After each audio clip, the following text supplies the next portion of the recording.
Ladies and gentlemen, Eddie Vedder.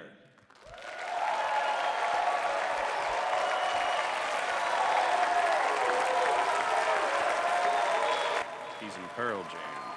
Huh? He's the lead singer in Pearl Jam. Pearl Jam? He's a lead singer in Pearl Jam. Come a little closer, girl. I'll show you my scars. 'Cause I'm guilty. Guilty as charged. I think we all remember where we were the first time we heard Dewey Cox sing those words.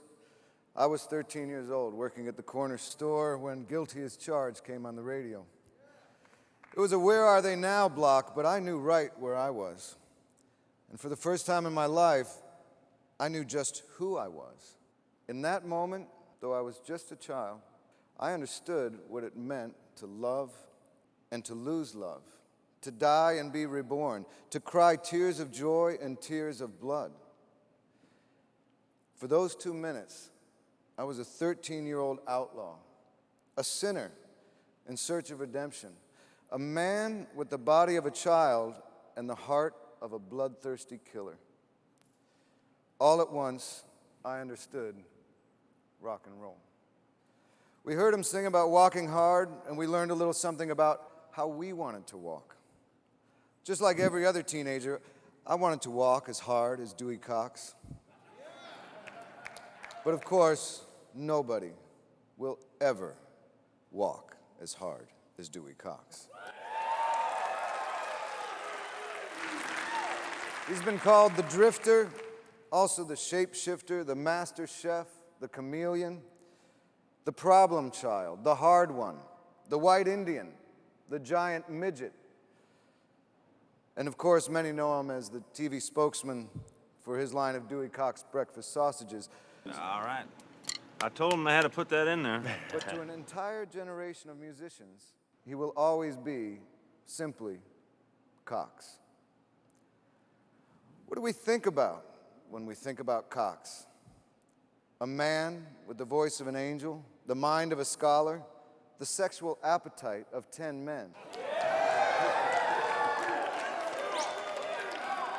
Sorry, Darlene.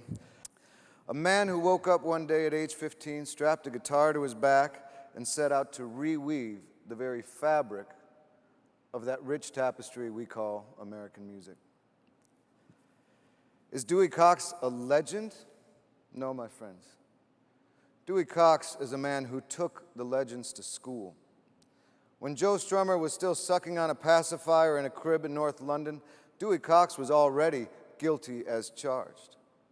Before Bono was old enough to even know where Africa was on a map, Dewey was achieving equal rights for the North American mulatto. Our man Dewey was in rehab before Keith Richards had even rolled his first joint. Now, Dewey wouldn't want me to make such a fuss. He's much too modest for all this. So I won't bother reading off all his many accomplishments, but I will say I found meaning. I found my life's calling in the music of Dewey Cox. If Elvis and Buddy Holly are the Cain and Abel of rock and roll, and Bruce Springsteen is Zachariah, Iggy Pop is Methuselah, and of course Neil Young is the wise prophet Ezekiel, then what does that make Dewey Cox? Moses? Jebediah? Well, I don't know what God sounds like, but I'm willing to bet that when I reach the pearly gates, he sounds a lot like Dewey Cox.